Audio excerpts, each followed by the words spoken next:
And online, I am Bob, I'm the activism chair for Iowa Atheists and Free Thinkers. The name of this event is Theocracy is Unamerican, a rally for secular government. I chose that name carefully. I used the word theocracy because freedom of religion is under attack in the United States. Christian nationalists are busy creating laws that chip away at Jefferson's wall of separation between church and state. They are on the verge of overturning Roe v. Wade. They are, in South Carolina bill would let health care providers refuse to take part in any health care just by saying, I have a religious objection to that. Florida is on the verge of passing the Don't Say Gay bill. An Arizona bill would allow adoption of foster care agencies to accept tax dollars to discriminate according to their religious dogma. There are so many bills like this in almost every state in the country. Every one of them chips out the cement around another brick of Jefferson's wall. Right here, the Iowa Capitol building in the rotunda, many of our legislators Hold on, Bob. busy. People can't hear. How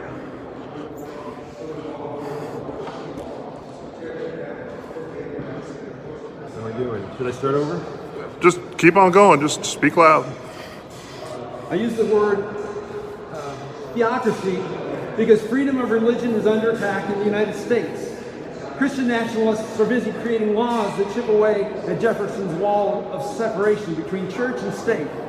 They are on the verge of overturning Roe v. Wade. A South Carolina bill would let healthcare providers refuse to take part in any healthcare just by saying, I have a religious objection to that. Florida is on the verge of passing the Don't Say Gay bill. An Arizona bill would allow adoption and foster care agencies that accept tax dollars to discriminate according to their religious dogma. There are so many more bills like this in almost every state in the country, and every one of them chips the cement around another brick in the walls in Jefferson's wall. Right here in the Iowa Capitol building, many of our legislators are busy filing bills that privilege their particular version of Christianity. Bills like House File 2309 that would prohibit trans women from participating in school sports that match their gender identity. The religious right has been fighting a culture war against the LGBTQ community for decades. And this bill is one of the worst. It claims that trans women somehow threaten women's sports. It is incredibly cruel. And right now, it is sitting on Governor Reynolds' desk awaiting her signature. Here's another one. House Study Bill 672. It's another voucher scheme that would strip funding from public education and give it to private schools. In Iowa, 84% of all private schools are also religious schools. And as I understand it, Title IX and the Civil Rights Acts do not entirely apply to private schools. This bill would give these schools public funding, our tax dollars, and still allow them to discriminate, to reject minorities if they want, special needs students if they feel like it, and LGBTQ kids. And that is religious privilege engraved into Iowa law, if it passes. How about House File 2437? This bill is the state version of RFRA, the Federal Religious Freedom Restoration Act. It would prohibit government from burdening a person's free exercise of religion. And that sounds good on the surface until you realize how Christian nationalists have weaponized these bills in other, similar bills in other states. Federal law the federal version of this gave us the disastrous Hobby Lobby ruling. And if Iowa passes this bill, it will allow Christians to ignore civil rights laws, roll back protections for the LGBTQ community, and make it easier for religious groups to siphon public funds. Theocracy is un-American because it violates the United States Constitution. It's right there. Article 6 says, no religious test shall ever be required as a qualification for any office or public trust under the United States. A few years after the Constitution was ratified, they passed the Bill of Rights. The First Amendment says, Congress shall make no law respecting an establishment of religion or prohibiting the free exercise thereof. Laws that enshrine Christian privilege in our legal code violate both the letter and the spirit of our Constitution, and that is un-American. This is a rally for secular government. Religious freedom requires the separation of church and state. One cannot exist without the other. Freedom of religion includes freedom from religion. Our founding fathers understood this. They feared theocracy and knew firsthand the dangers of allowing the church to write and enforce the laws of the land. Separation of religion and government is one of the bedrock principles of the democratic experiment that is the United States of America. Unfortunately, there are those who reject the separation of church and state, who want those two entities to merge at least to some extent, and these people claim that the U.S. is a Christian nation, quote unquote, that their religious beliefs should be enshrined in our laws, and that the Founding Fathers intended it that way. These people are Christian nationalists, and like Thomas Jefferson, Thomas Paine, and James Madison, we should rightly be worried about them. Now, just to be clear, I am not here to attack Christianity. Christianity is not the same thing as Christian nationalism. A majority of Christians agree with the separation of church and state, and most Christians reject Christian nationalism. I saw that there was a Pew survey from a few months ago. I am happy to stand with secular allies wherever I can find them. I'm happy to join forces with anyone who supports religious freedom, church-state separation, minority rights, the LGBTQ community, reproductive health care, public education, teachers and librarians, and voting rights. I'm happy to add my voice to theirs and defend religious freedom, secular government, and the separation of church and state. But Christian nationalists hold an inordinate amount of power in Iowa and in the United States, all out of proportion to their numbers. And they are busy putting terrible bills like the ones I referred to earlier on Governor Reynolds' desk. We are here today to let our legislators know where we stand on these issues and on these bills. Theocracy is un-American. Jefferson's wall is starting to crumble, and we have a lot of work to do to save it. Thank you. I guess those are my opening remarks. Let me switch gears for just a moment and tell you about our lineup of speakers today. In just a little bit, Tom Harvey is going to tell us more about all the anti-LGBTQ bills filed this year. The title of his talk is "Humanity Includes All Genders." After that, our final speaker will be Ryan Jayne. He is going to tell us more about all of these theocratic bills that are being filed and what to do about it. Ryan is a constitutional lawyer with the Freedom of Religion Foundation. He drove all the way from Madison, Wisconsin to be here with us. I'm so excited to hear what he has to say. But first, let me introduce our next speaker. Oh wait, I'm sorry, I got these turned around. Jason is going to be our next speaker. Jason Bunnell, he is the Secretary of Iowa Atheists and Freethinkers. He is our press officer and a longtime member of IAF. I guess not quite the founding, but next to it. Jason.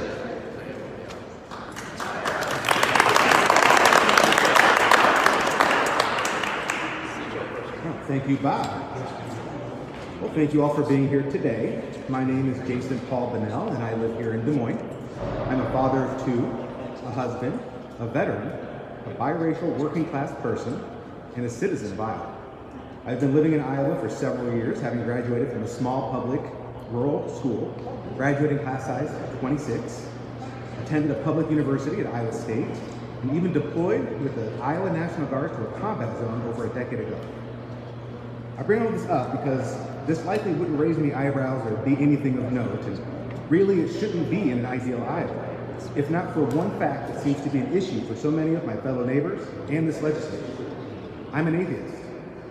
I've been a member of IAF, Iowa Atheists and Freethinkers, for over a decade, holding different posts and coordinating events for the group over the years. I am currently the secretary and press officer for the group, and I'm proud of the work my fellow non-believers have done in and for our community.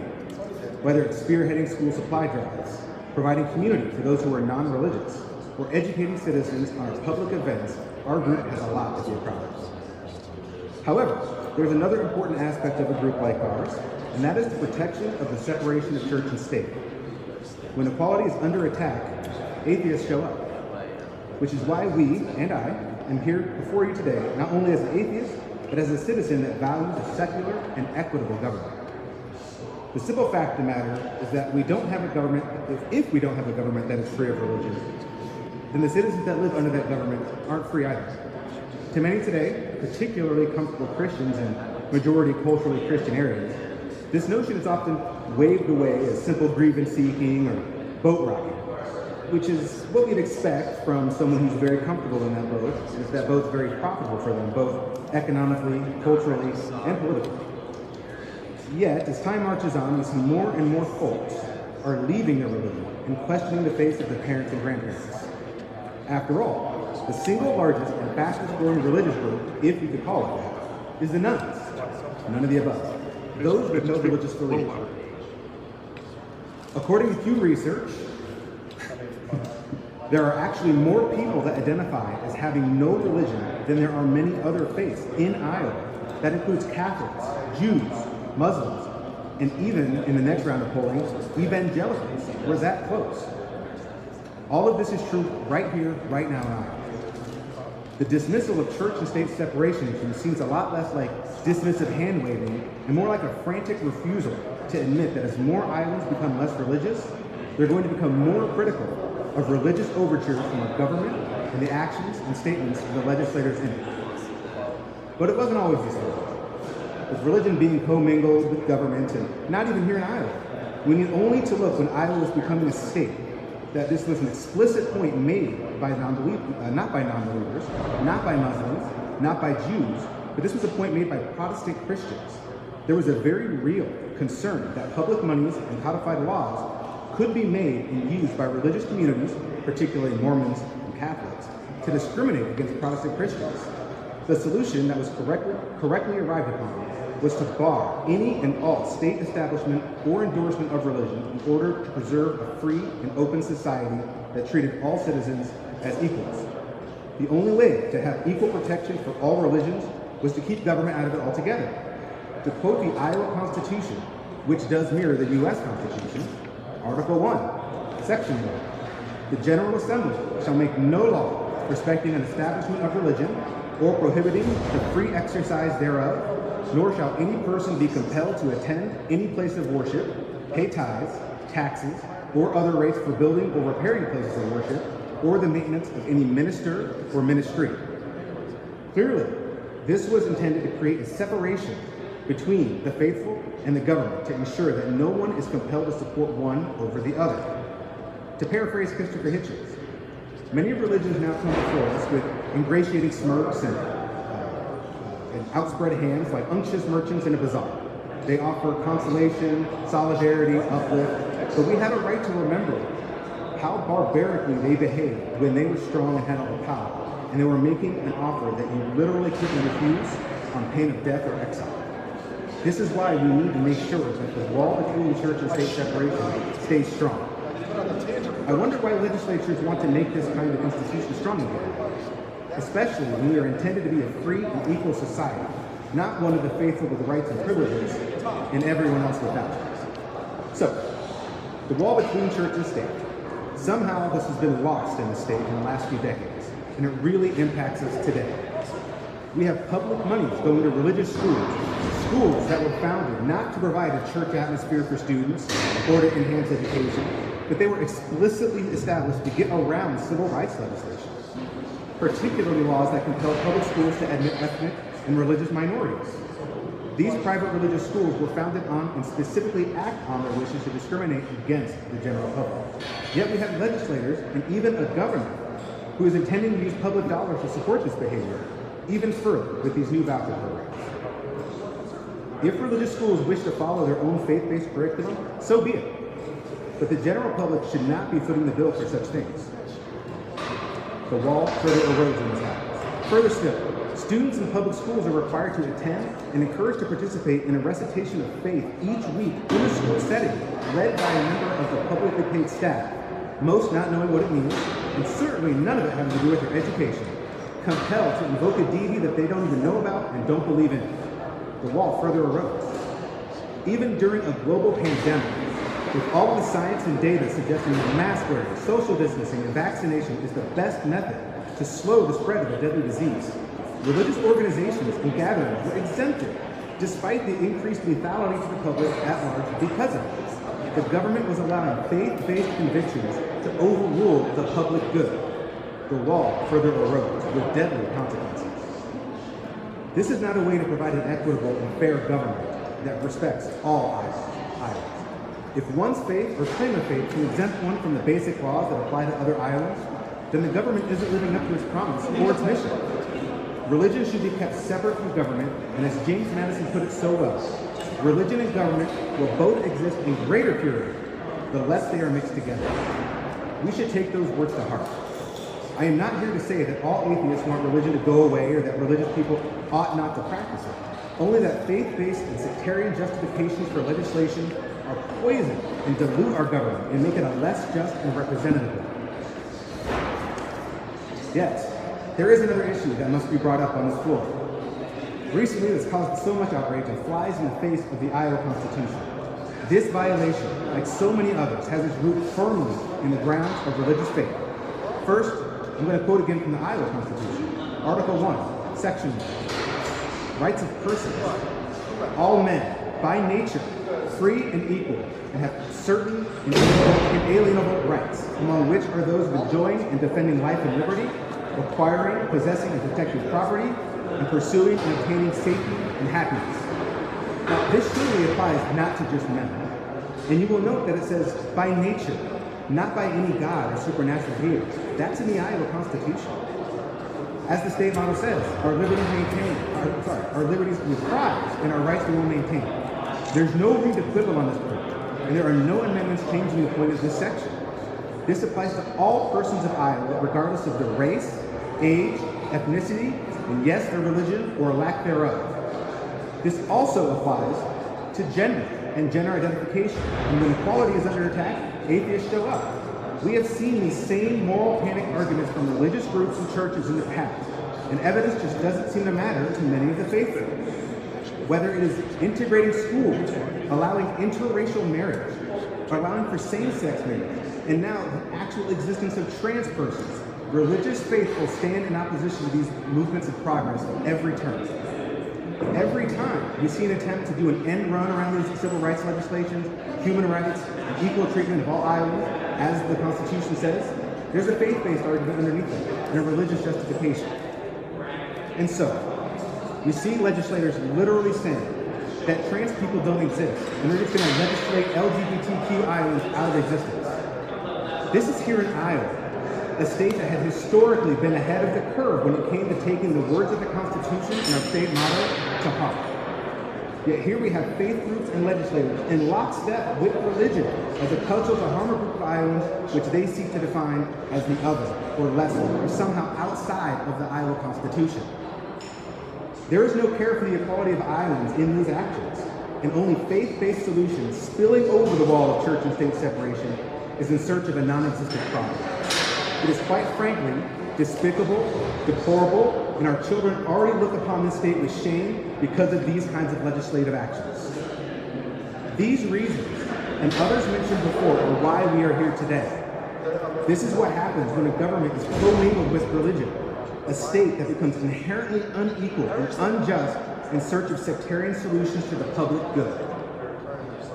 So I want to end by saying thank you for your time, and I want to close with one final quote from Stephen Weinberg that applies to all of us today. With or without religion, good people will behave well and bad people can do evil. But for good people to do evil, that takes religion. We must remember that religion is a personal and cultural practice. It is not something designed or conjured up with the public interest in mind. It's a personal thing. It is best left out of government so that government can better protect and represent the common good of all people that it represents. And if a government cannot or will not do that, then what is it even for? Thank you. Thank you.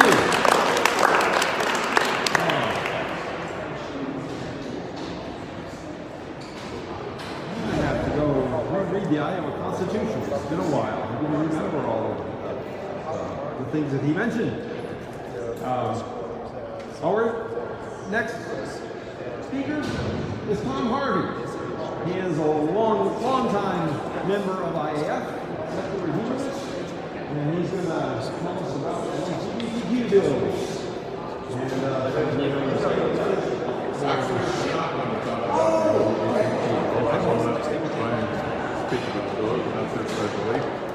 But what I will do is take a look back at our history.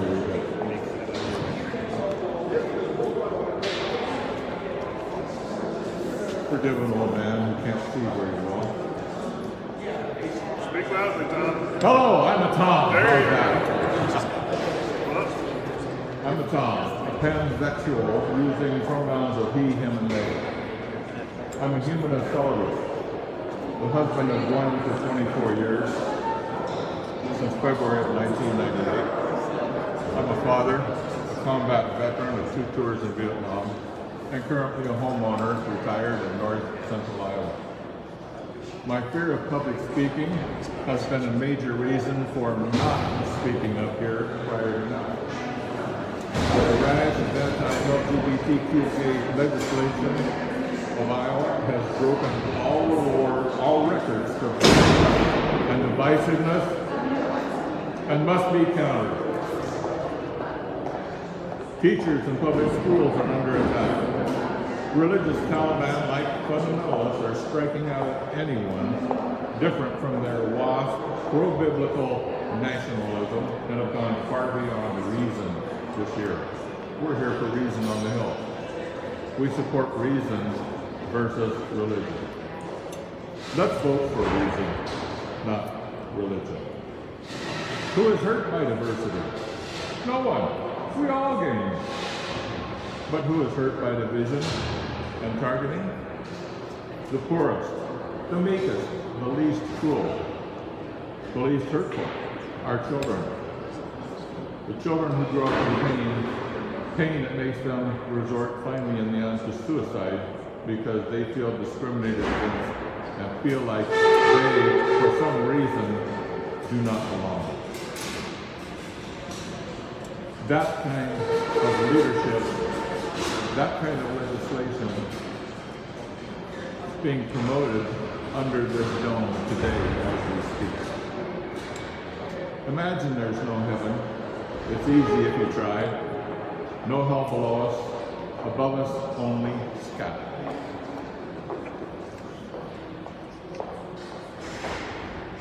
How does it feel personally to be a target of hate? Daily, publicly allowed hatred without any defenses to support you? Overwhelmingly alone and in fear, that's how it feels. Who should need to live that way in 2020? No one. Well, except maybe rapists and murderers and psychopaths. I can name a few. Who is writing these bills to persecute, marginalize, and condemn their fellow humans? The answer is theocrats.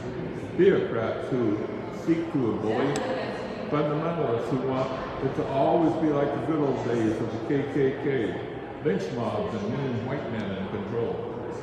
How would they feel if they were targets for having fancy suits, expensive haircuts, or just free health care? There is no real reason to be found to trash a group of humans. It is so unchristian that I'm almost at a loss for words. But I'm here. Speak louder? Louder! All right! Brains have no gender. Brains respond to hormones. So if you rely on religion to qualify and quantify your soul, your brain goes along for the ride. Guess what? Now, if you remove that religious notion or construct of a soul and instead say brain, guess what? Reality check. Your brain needs no gender guide to make decisions, to process information, or to respond to what it likes or doesn't like. Suddenly, the liberating effect of real thinking can take hold. And you may find yourself viewing people, all people, in a much different way. No color of hair, eyes, skin, no size, shape, or sexual functionality are imposed as normal to a blind person. It's all normal. We are all normal.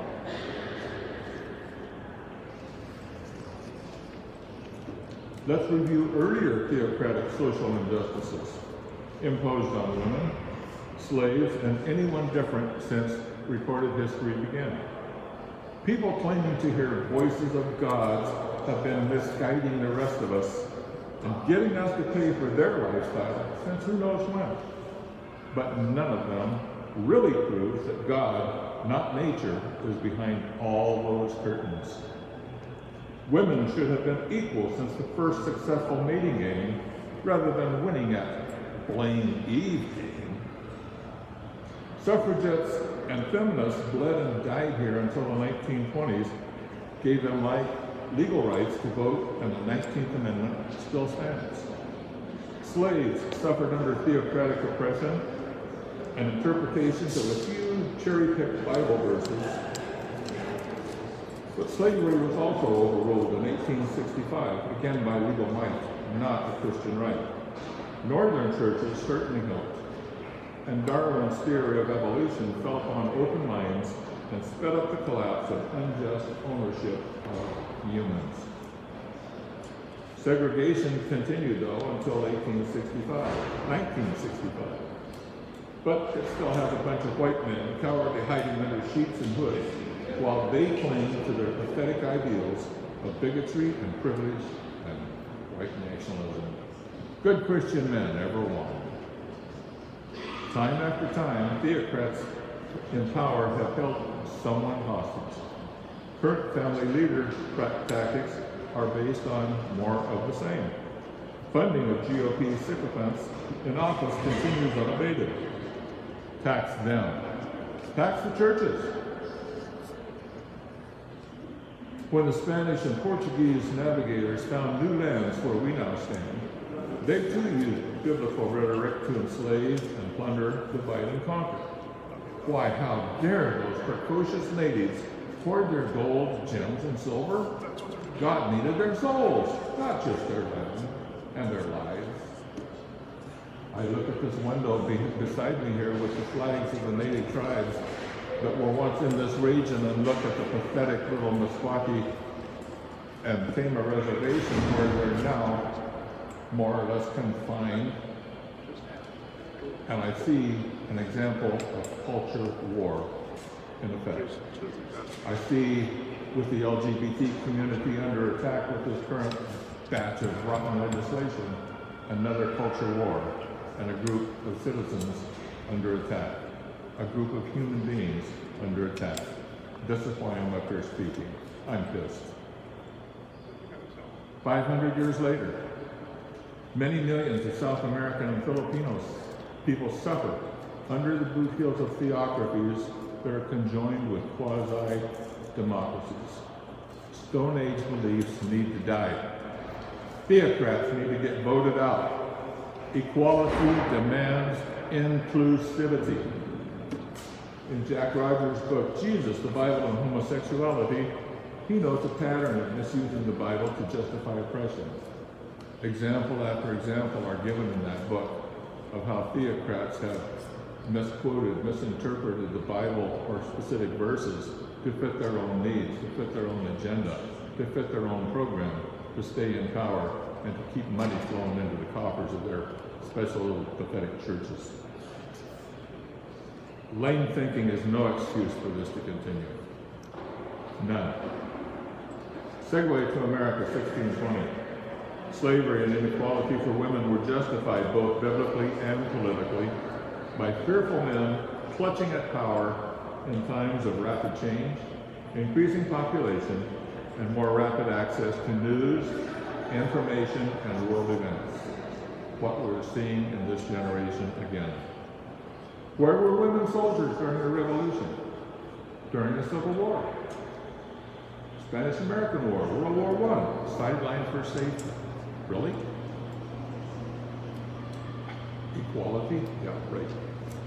Prior to 1850, slavery, segregation, women's rights to vote, changes in church and social justice all began to leave behind biblical motivations based on deliberate misconceptions and misconstructions, while movements abroad in Europe and the northern states of the U.S.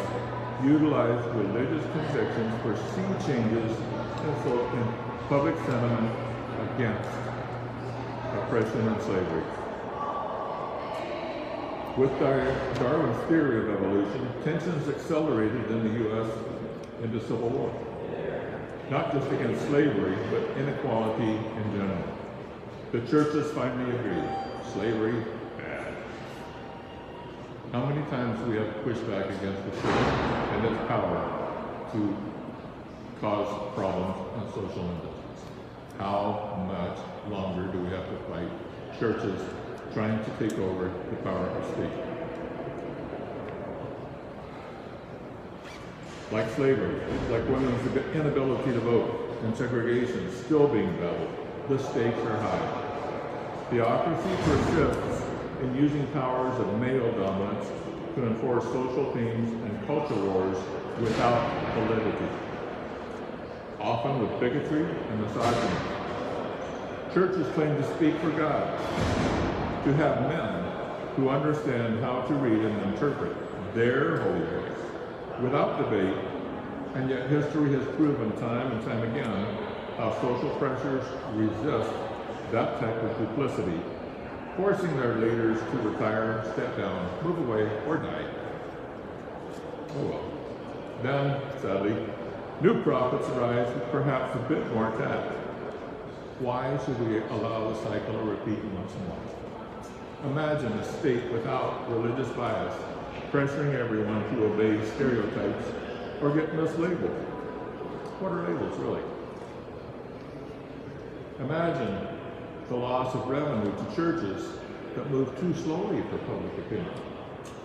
And imagine this high-tech society of today with honesty versus greed as a major factor shaping public policy. We're born alone. We die alone. There's no evidence that God intervenes to provide us with a soul, let alone solace. There's no sign of a God present to protect our own local children, let alone those in Africa, Crimea, and the drug-ravaged states like Alabama and Louisiana. Biblical references, for example. Lo, I am with you always. Really? Where? How are you with us? I call problem. And I look past the 3,000 years of Jewish roots to the 1.3 million years, evidenced by prehistory, by archaeological evidence that we, in this age of information, understand as reality, not mythology. We need science, not mythology. We don't need God. We need social justice, equality, and diversity. I'm good without a God. I can't remember the last time I raped anybody, or killed anybody, or was acted like a sociopath to somebody. I really can't. It's been more than 50 years, and I did so in the defense of my country. And I've mentally paid for it ever since. That's a hell of a burden to carry for the rest of your life. Having murdered people, murdered your fellow human in defense of what you consider to be your own freedom. That nationalism needs to end.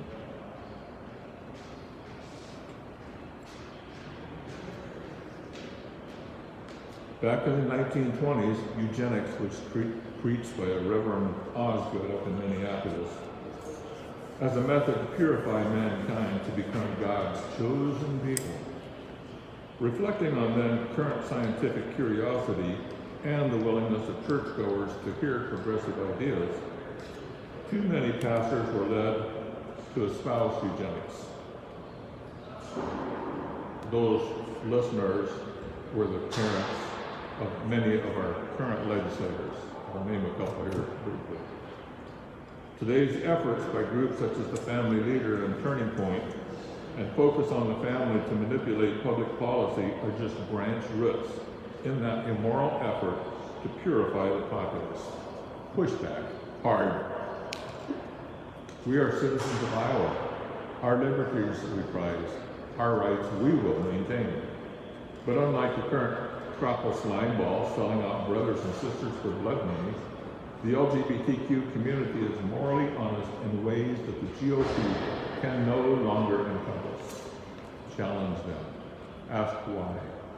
Why are they voting for this type of legislation? Why are they introducing these bills? Why are they not being inclusive? Why are they being divisive? No one, having claimed that there is a God, has proven it. That, in spite of all the hymns and sermons and speeches, remains the big lie hidden in plain sight. Ted Cruz said God told him he'd be president. Lying Ted. Ken Ham claims that Adam and Eve, but not Steve, romped with dinosaurs, and he sold the state of Kentucky a multi-million-dollar Flintstone cartoon. Never mind 65 million years between the dinosaurs and man. Ken, Noah had all life on that raft. Sure he is. But the brainwashing of kids is not as easy now as pre-internet.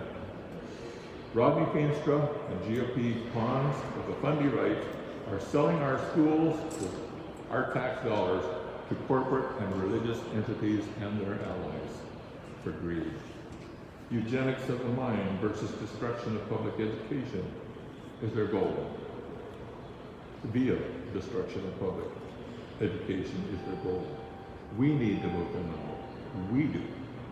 Inclusion, not exclusion, should become a mantra.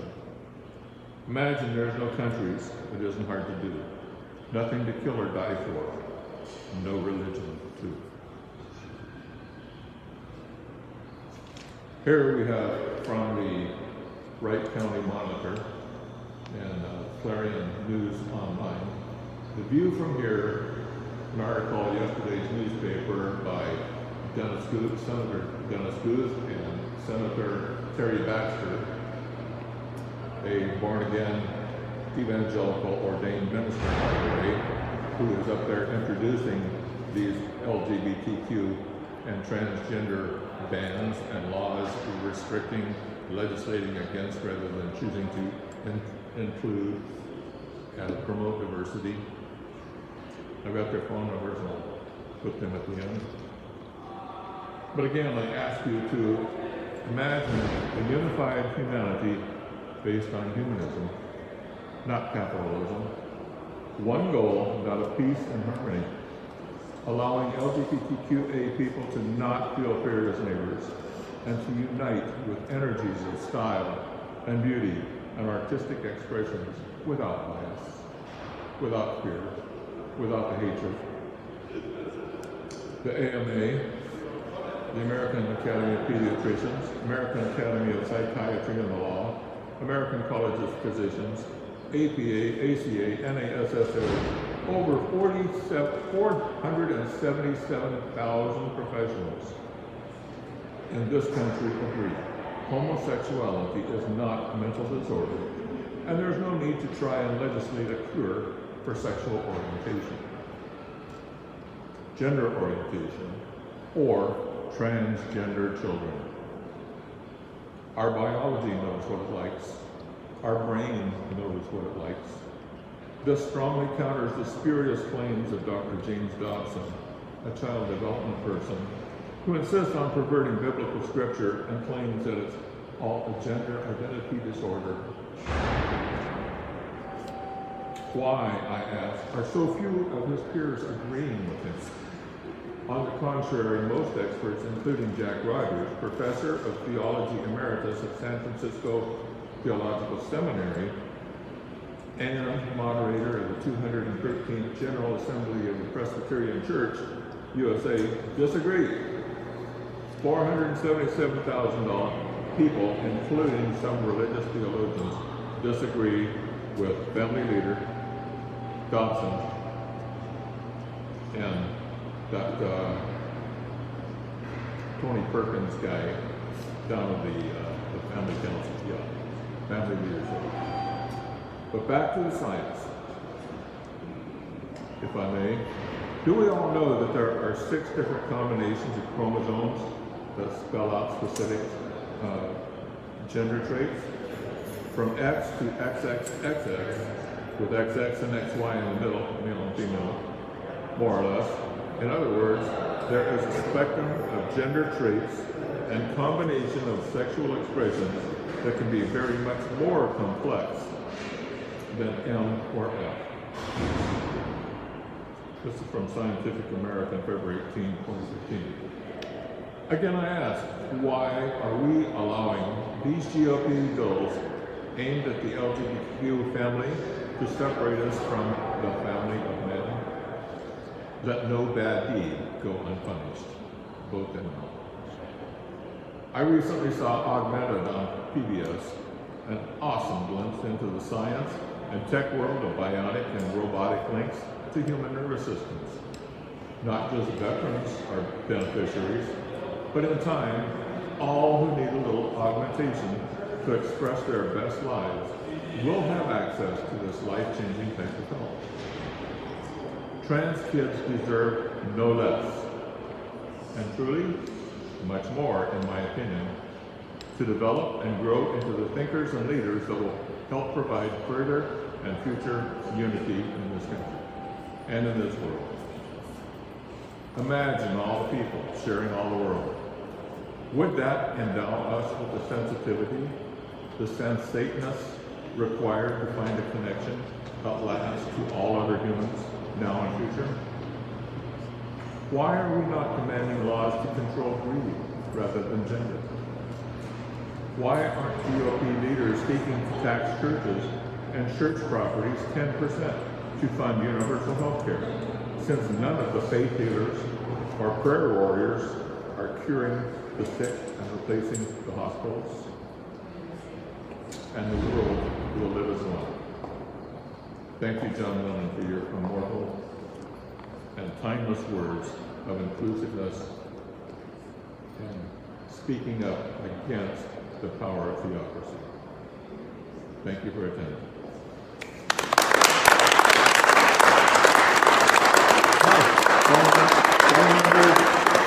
Phone number for Senator Bruce, 641-430-0424. Call him. Ask him why he's against one group of children rather than being inclusive. Senator Terry Baxter, 515-281-3221. Call him. Ask him, why is he voting against children? Why is he not being inclusive and supportive of everyone? Thank you. Tom, thank you. That was powerful. I have enough kids. The news, and not the good kind. Apparently, while you were talking, our illustrious governor signed that trans bill into law. Words fail me. Not sure what this is. I'm glad I gave my talk before I learned this, because now I am truly at a loss for words. Yes. All right. Feels like our state has fallen a ways from the days where they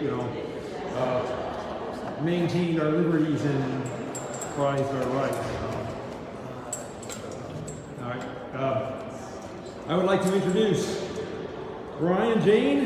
He is a constitutional lawyer with Freedom from Religion Foundation, he is one of the guys that deal with this legislation all the time, all across the country. Give him a big hand for applause.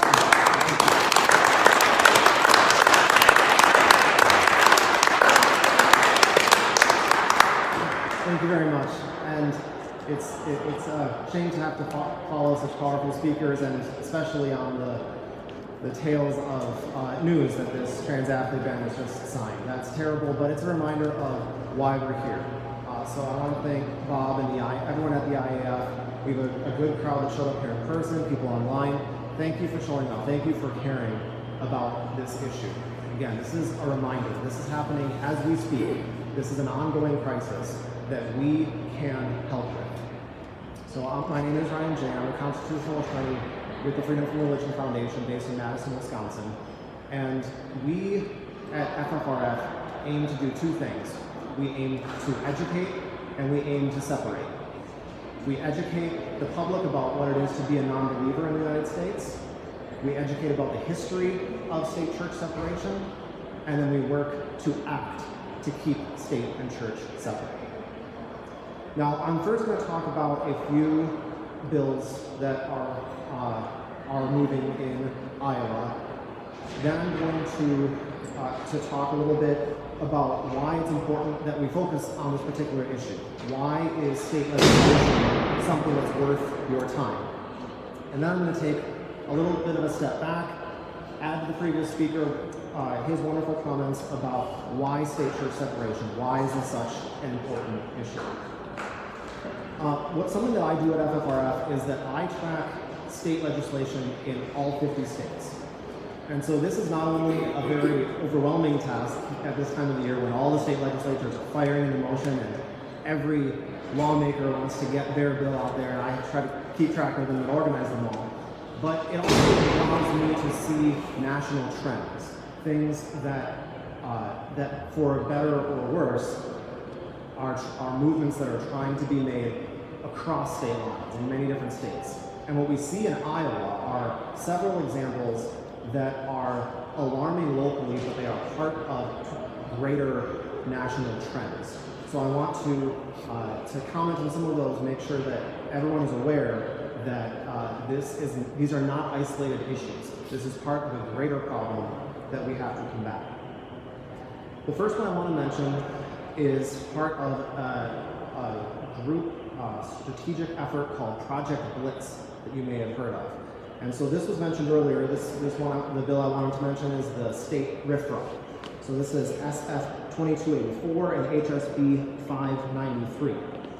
And so for anyone not familiar, RFRA stands for the Religious Freedom Restoration Act, which became a federal law in 1992 but does not apply to the states. It was ruled unconstitutional as applied to the states.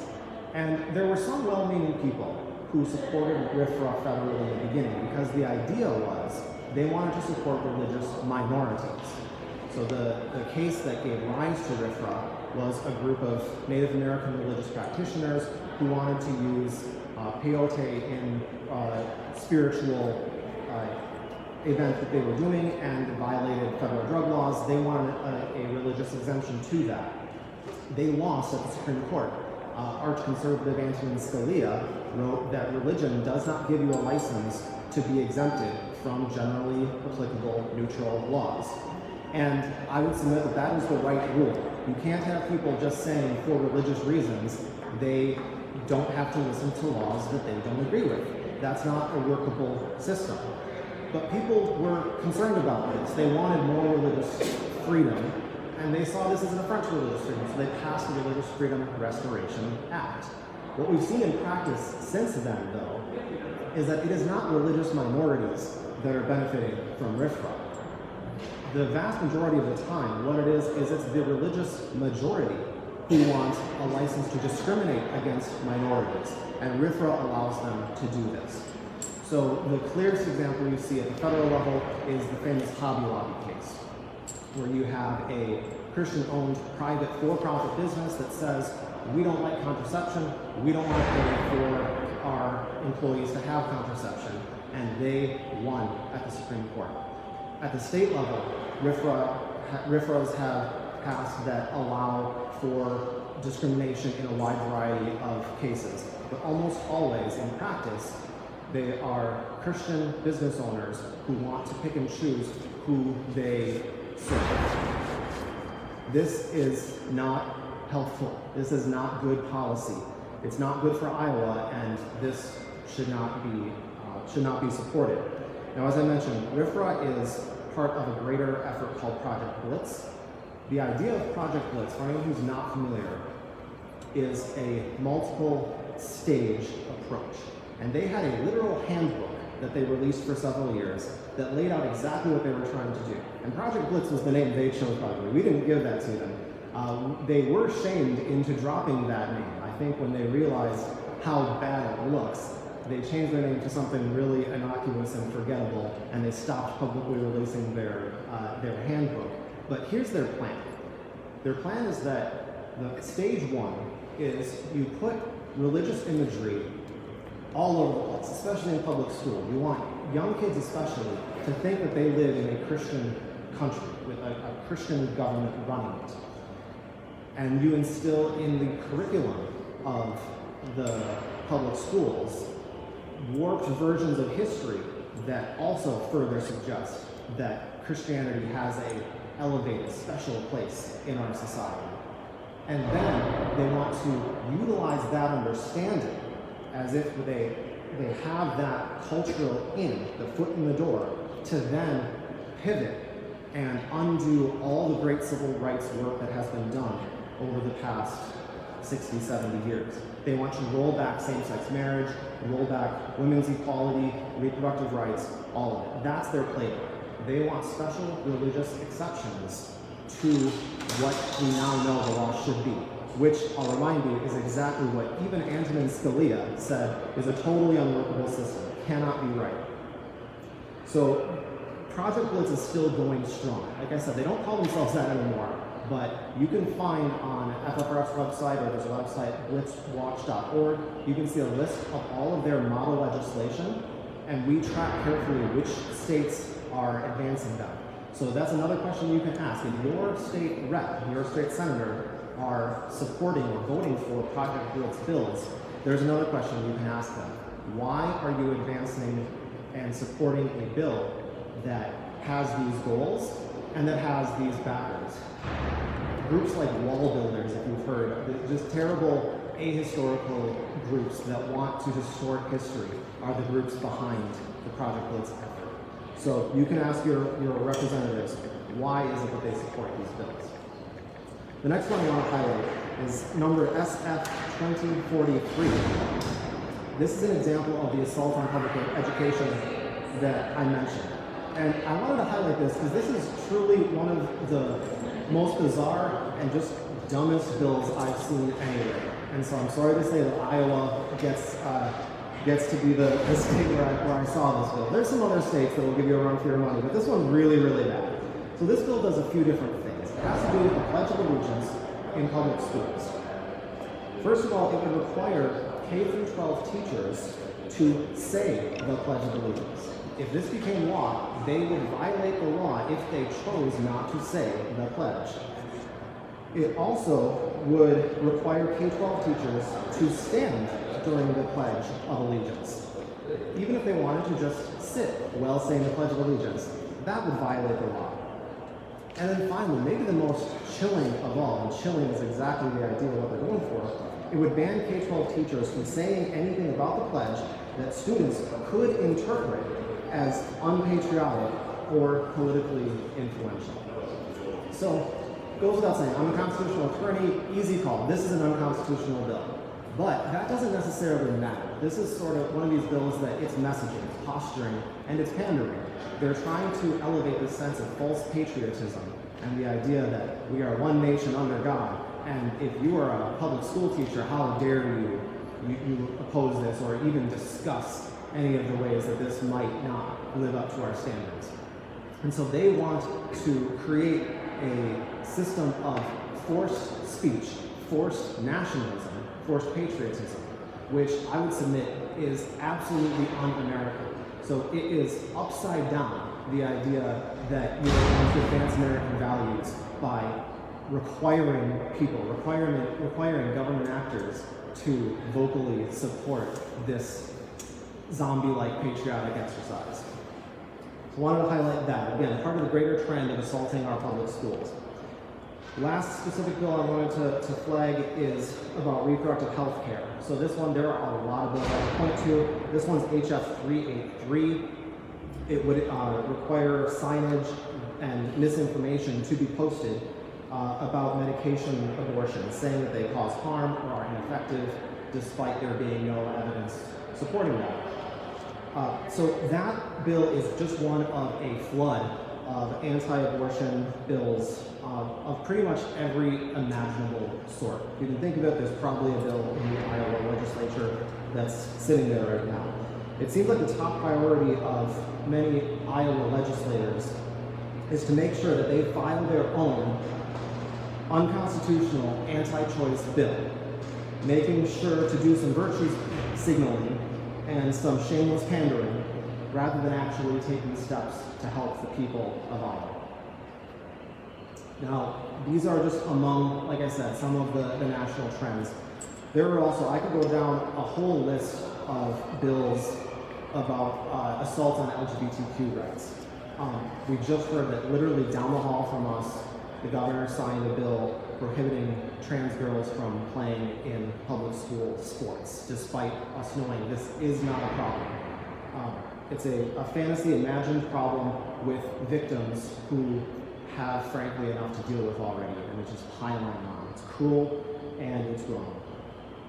There are many other examples, just to name one. I have a whole list here, but SF 80 would prevent schools from soliciting pronouns from students and would out students if they do. So if you have a student who becomes out as trans due to a teacher soliciting pronouns, this would make it so that that would have to become widely known. Just invasions of privacy, forced speech. There's just too much bad things to say about these bills. And this is a coordinated effort I've seen all across the country. It's a throw everything at the wall approach. It's so hard to track. It takes so long to keep track of all these bills. You don't know which ones are going to advance. Trying to mobilize activists to fight against them is difficult because there's just so many. So know that that is their solution. They know that these are awful bills.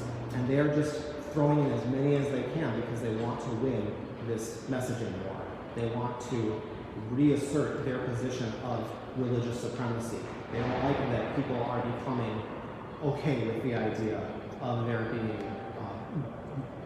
sexual orientations other than being straight and of there being gender identities other than male and female. 15-week abortion bans are sweeping the country very quickly. Copycat bills of the notorious Texas SB 8, where you have individual actors who can be collecting bounties for turning women in for getting abortions. We're seeing these trends. And after they come for abortion, by the way, the next stop is going to be contraception.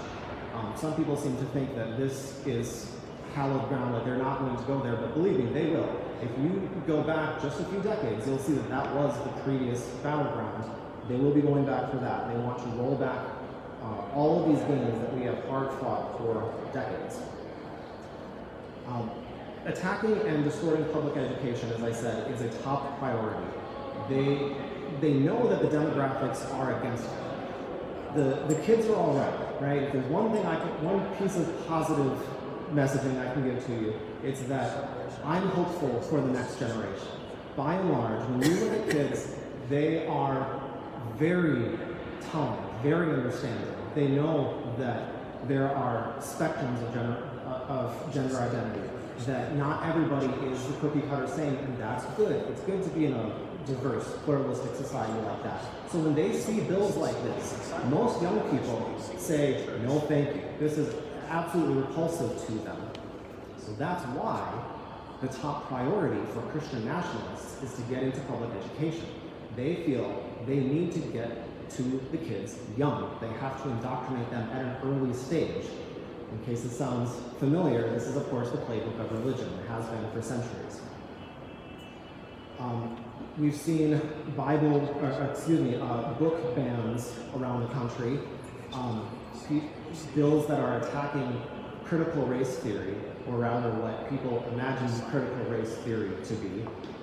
It's funny that I had never heard of critical race theory until I got to law school. Even then, it was just kind of a fringe little thing. Nobody is teaching critical race theory in public high schools. It's this fantasy that allows them to come in and try to censor the curriculum of public education. It's already been mentioned, Florida's Don't Say Gay bill. Part of the goal is to go back to a time when straight, white, Christian was the accepted default, and everything else was considered other, considered out of place.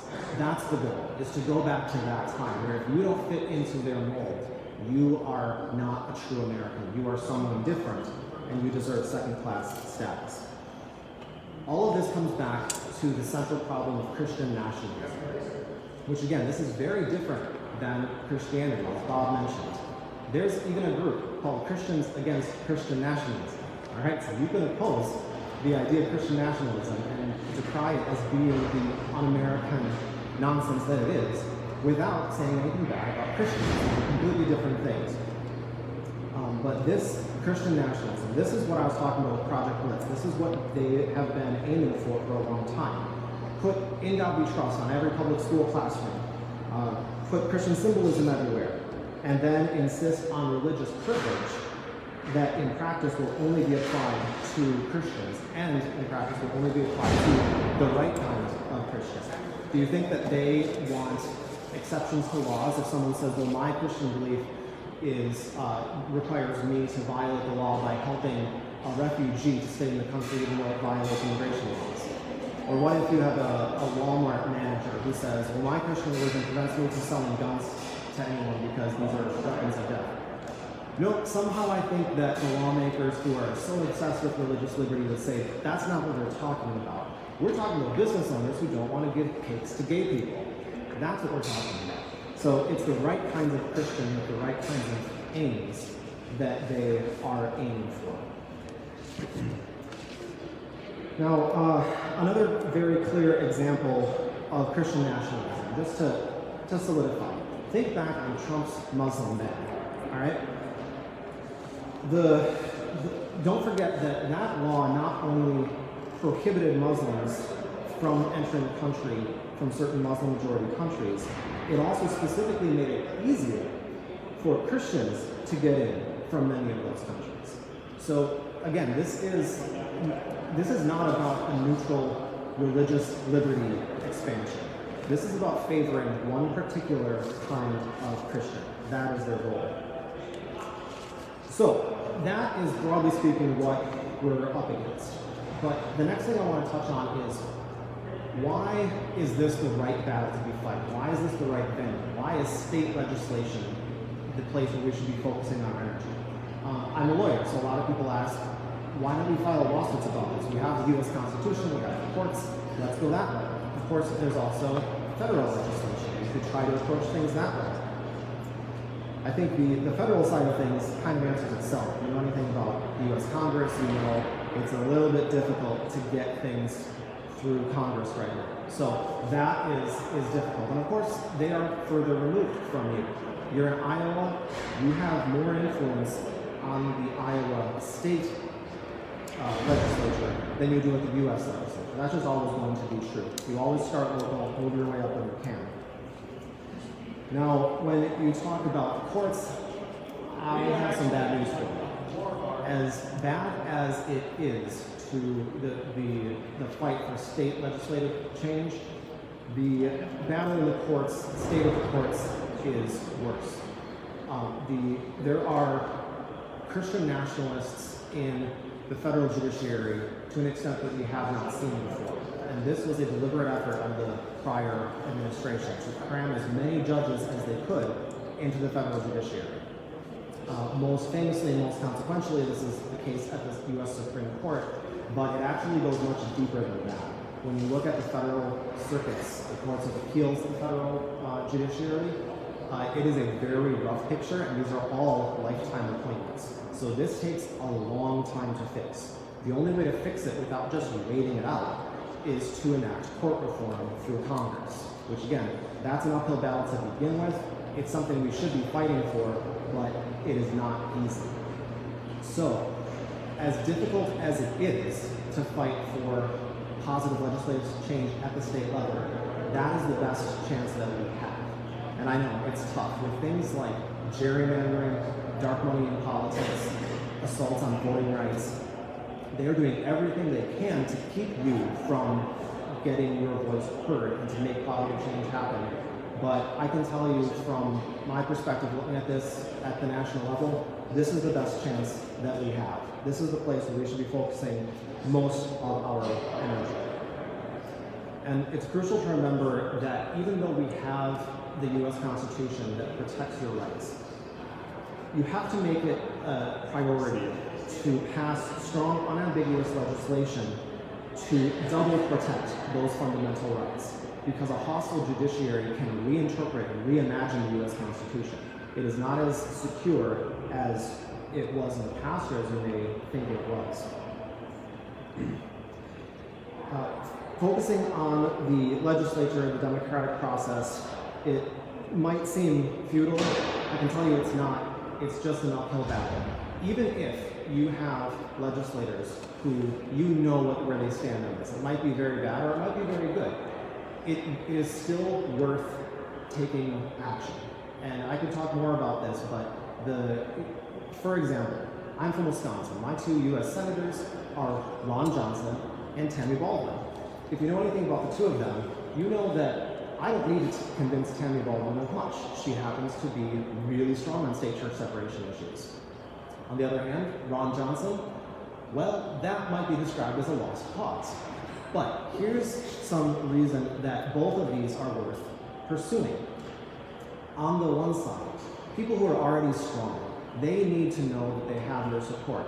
You can share your stories, your perspectives, and they tally numbers. They care about and know how much support you have. On the opposite side, places that seem hopeless, whatever you do, don't let them say that they have a mandate among their constituents and say, I didn't hear anything from people who oppose this. If they're going to lie about them, make them lie about it. But you have to be that squeaky wheel. You have to stay involved, and don't let them say that you don't exist, that you as a dissenter don't exist. Now that's true at the U.S. Senate level.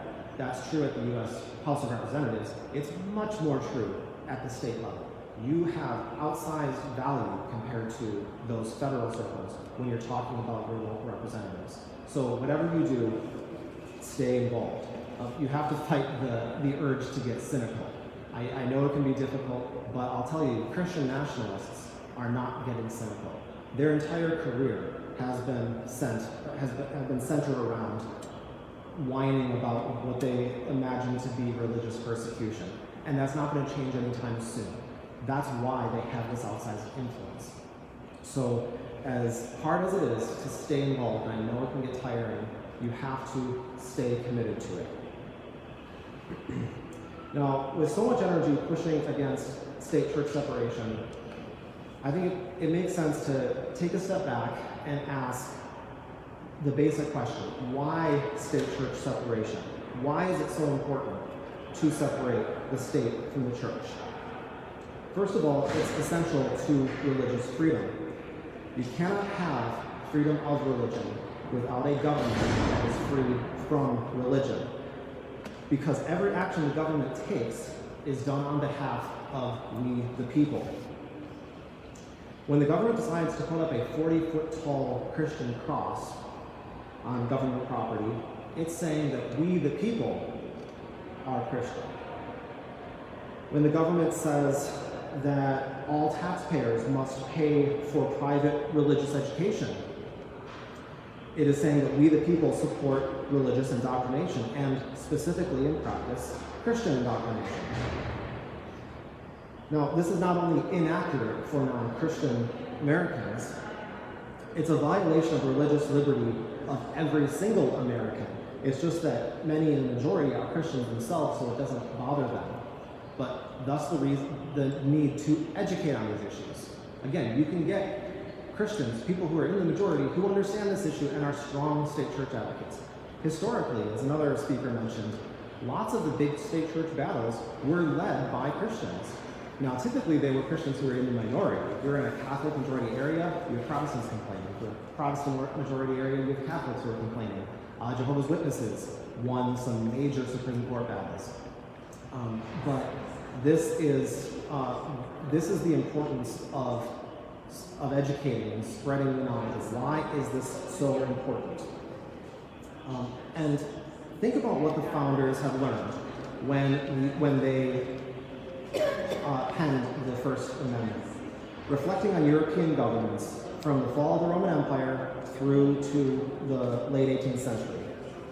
What they saw was a host of very bad examples. Kings who claimed the divine right to rule, theocracies where the church and state were truly united, official state religions leading to purity tests, witch hunts, blasphemy laws, heresy, and special rules for government-approved churches, where, for example, citizens would be forced to pay taxes to support a religion that they did not believe in. The founders saw that this was a common denominator in what European governments had gotten wrong for so long. And this is a uniquely American idea. The idea of state-church separation had been floating around in the Enlightenment for some time, but the United States was the first government to actually put it into effect. So this is a uniquely American tradition, and anyone who is proud to be an American should be proud to support state-church separation. What our founders realized, one of the things that they got absolutely right, is, they didn't get everything right, is that mixing religion and government is an assault on true religious freedom. That's what's so funny to me about people who say that our laws or our government are based on Judeo-Christian values or Judeo-Christian traditions. That's true only to the extent that we learned from those mistakes. We learned why you don't infuse Judeo-Christian tradition, whatever that means, into the government. We learned you have to keep it out of the government in order to protect religious liberty. They also learned from the mistakes of some of the early colonists. Christian nationalists love to point to the Mayflower Compact as though it were a founding document of our country, but that is flatly wrong, ahistorical. The Pilgrims were fleeing religious persecution, it's true, but they were not trying to create a government based on religious freedom. They just wanted their own theocracy where they were in charge. We like to say that they loved religious freedom so much they wanted to keep it all to themselves. The founders, those who authored the U.S. Constitution, recognized that the Pilgrims, among others, actually repeated the same mistakes that had plagued Europe for so long. In 1947, the Supreme Court decided a case called Everson based on against a school district in New Jersey. This is a case about the government paying for busing to private religious schools. The facts aren't that interesting.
strict separation and not allow this forced taxpayer funding of religious schools. I personally think the minority got it right there, but that was the debate at the time, was how far should state separation go? Should it be strict, or should we have little carve-outs? Which, it's a far cry to say. If you've been following recent Supreme Court precedent, state-church separation, the current debate seems to have regressed all the way to basically, should there be any state-church separation? Is it okay that there's a 40-foot tall cross on government property? Is it okay that we are forcing taxpayers to pay for religious education? And back in 47, any one of the 6 conservative justices in the court today would have been just completely isolated, alone in this idea that they have no respect for state-church separation. I want to read one more quote from this case that I think Hugo Black really just hit the nail on the head about what I was talking about before, the lessons of Europe, the mistakes that Europe had made that led to the First Amendment. He said, with the power of government supporting them at various times and places, Catholics had persecuted Protestants, Protestants had persecuted Catholics, Protestant sects had persecuted other Protestant sects, Catholics of one shade of belief had persecuted Catholics of another shade of belief, and all of these have from time to time persecuted Jews. In efforts to force loyalty to whatever religious groups happen to be on top and in league with the government of a particular time and place, men and women have been fined, cast in jail, cruelly tortured, and killed. Among the offenses for which these punishments has been inflicted were such things as speaking disrespectfully of the views of ministers of government-established churches, non-attendance of those churches, expressions of non-belief in their doctrines, and failure to pay taxes and tithes to support them. So there's just kind of a quick rundown, evisceration in one long sentence about what the problems were in Europe. Now, that's the historical backdrop between the lessons we have learned. The other way to explain state-church separation that I think often gets passed up is that state-church separation is an essential part for a functional democracy. When you look at the First Amendment, it protects 6 distinct rights, and it lists them in a particular order. This is the roadmap for how to be a participant in a functioning democracy. How democracy can, in theory, work for everyone. And what the First Amendment does is it provides the guardrails on every step of this process. So I'll go through them quickly to tell you what I'm talking about. The first is the Establishment Clause, the guarantee of a secular government. Second is the Free Exercise Clause. Then is free speech, freedom of the press, freedom of assembly, and finally the right to petition your government for a redress of grievances. Now, why are they in this order? Let's imagine that you have an idea. As a member of your community, your democratic society, you have an idea. Let's say, for example, you want to ban conversion therapy, something that many states have done. Iowa, thus far, has not. So I think this would be a reasonable idea for people in Iowa to have. That, hey, this is a destructive process trying to change young people's sexual orientation. Let's go ahead and ban that, right? So you wake up one day, you have this idea of banning conversion therapy. Now, the first step between having the idea and getting that idea turned into law is that you have to be part of a government that it does not outlaw such things. So because conversion therapy is based in religious belief, if you have a government that is baked in with those anti-homosexuality religious beliefs, then this idea doesn't get off the ground from the very beginning. So you have to have a secular government first and foremost to even get out of the gates with an idea like this. Second is the other side of the coin of religious freedom, free exercise. You have to allow for free thought. You can't have a law that says that advocating for conversion therapy or even thinking about, LGBTQ tolerance is illegal. That would also nip this idea in the bud. So you have to have freedom of thought and the freedom to exercise your religion so long as you're not violating neutral laws. So that's step 2. First is having a secular government. Second is free exercise. Now the next step, once you get out of the gate of this era of thought crimes, is you have to be allowed to speak your idea. So you can go around and tell people, hey, I think this is something we should do. That's where freedom of speech comes in. After that, what might you do? You might go to a newspaper or publish a book that says to the general public, I and some of my friends think that this is a good idea. I think we should ban conversion therapy in the state of Iowa. So the government cannot stop your idea there. They have to allow you to publish your idea. Now, say you get your idea in a newspaper, it creates a lot of interest, and now what you want to do is what we're doing right now, right? You want to have a group of people get together to rally in support of an idea. That's why the next step is freedom of assembly. And then suppose this group of people who have gathered to support this idea have decided, yes, we have now reached a critical mass of people who believe in this idea of yours. We want to actually enact change. The last step between your idea and becoming a law is you have to be allowed to talk to your representatives. You have to go to them and say, we got together, we think this is a good idea, here's our idea. They don't have to listen to you, but you have to have access. So that's the logic behind the ordering of the 6 protections of the First Amendment. And it's something that I always think about when people ask, well, why is state church so important? When people say that it's not, when they say we don't have a separation of church and state in this country, that's not only anti-American, that's anti-democratic. You need to have state-church separation to get this process off the ground in the first place. And that's something that the founders figured out when they were thinking about this. They realized the importance of free thought, the importance that you have to have a well-educated populace that's free to discuss ideas in order to have a functioning democracy. And that means you can't have a government that's beholden to particular religious ideas. So that's why the first freedom in the First Amendment is your right to a secular government. Remember also that state-church separation is a two-way street.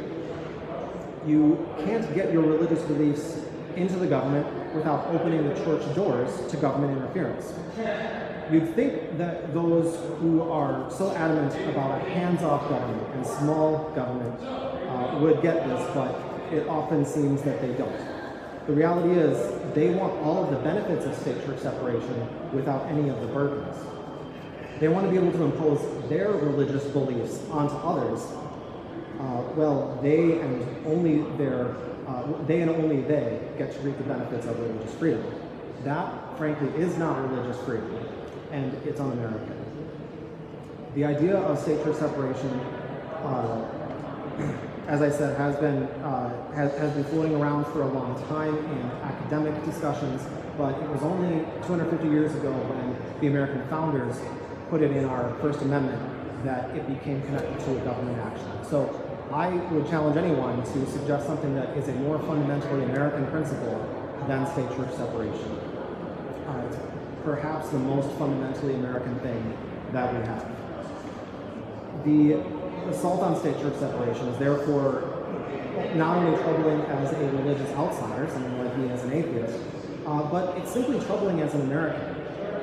When someone says that they're an American patriot, but they don't believe in state-church separation, there's clearly a need for some education there. Those two ideas are mutually exclusive.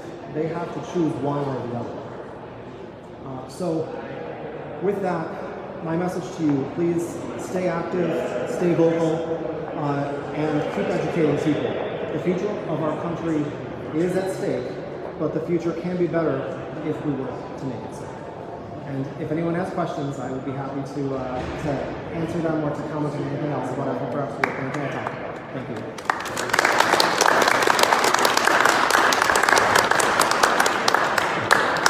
It wasn't a question, just a clarification, because I know a lot of people don't know this, but it's something that my daughter brought up to me and I looked it up. The requirement to say the pledge in the classrooms is law. They snuck it in under a law regarding COVID protocols, and at the very end, one little line, it has to be led by a member of the staff. Just everything we said. It has to be said. They can't disparage it. It's optional, and it has to be done. I think at least once a week. So it's already law. Thank you. Can you repeat? Okay, yes, I'm going to repeat that for people who are watching on Facebook Live. So clarification, I did not know.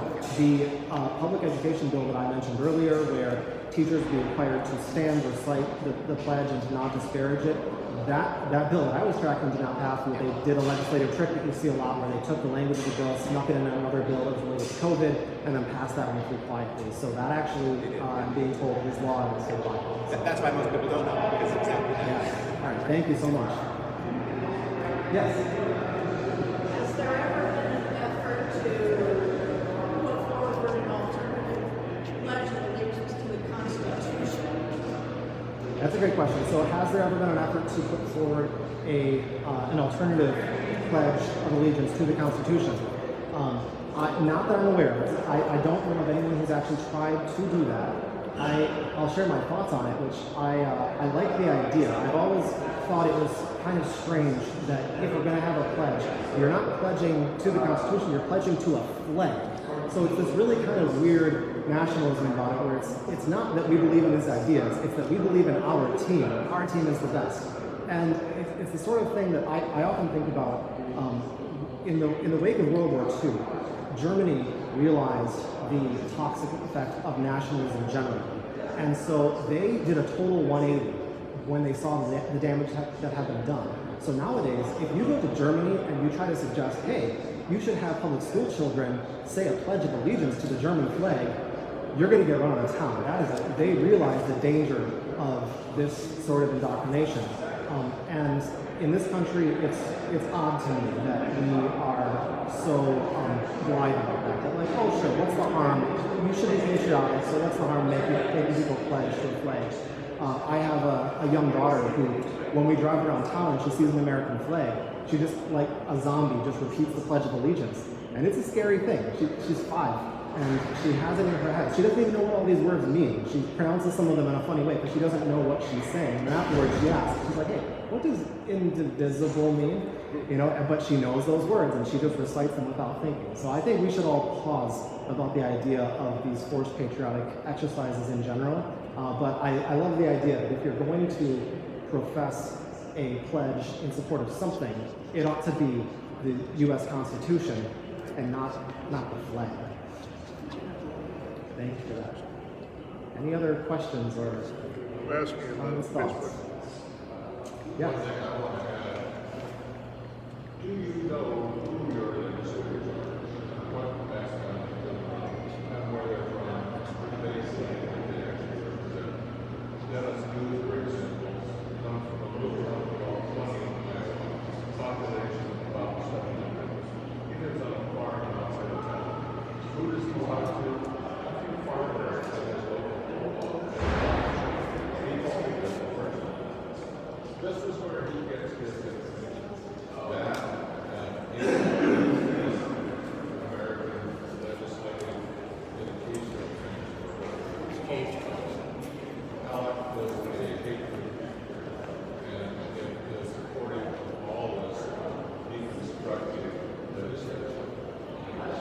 But number 2, challenge them. You do not speak for a majority, you're speaking for a few farmers, or a small percentage of the population of your town.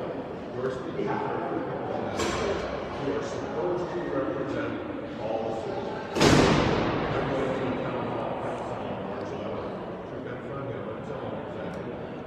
I want to hear why he thinks that he can get away with this year after year after year in this city. Ask them the hard questions. Don't just settle for bad answers. Ask them the hard questions. Thank you. Love it. Be interested. Thank you so much. Get to know your legislators and tell them what you think, because if you're not, someone else is. Do you want to bring up Andrew's book? Sure. So I'll bring this up. My partner in crime at FFRF is Andrew Seidel, director of our strategic response team, which I'm on. And he has this book, The Founding Myth, Why Christian Nationalism is Un-American. So directly on point with a lot of the things we were talking about today. I edited this book, so I can personally say I read it very, very carefully and sight checked the hell out of it. It's really, really good. Andrew is a student of history to a degree that just absolutely puts me to shame. This was an incredible effort, and I learned a lot reading this book. Very highly recommend. All right, well, thank you all again so much for coming. I really appreciate it.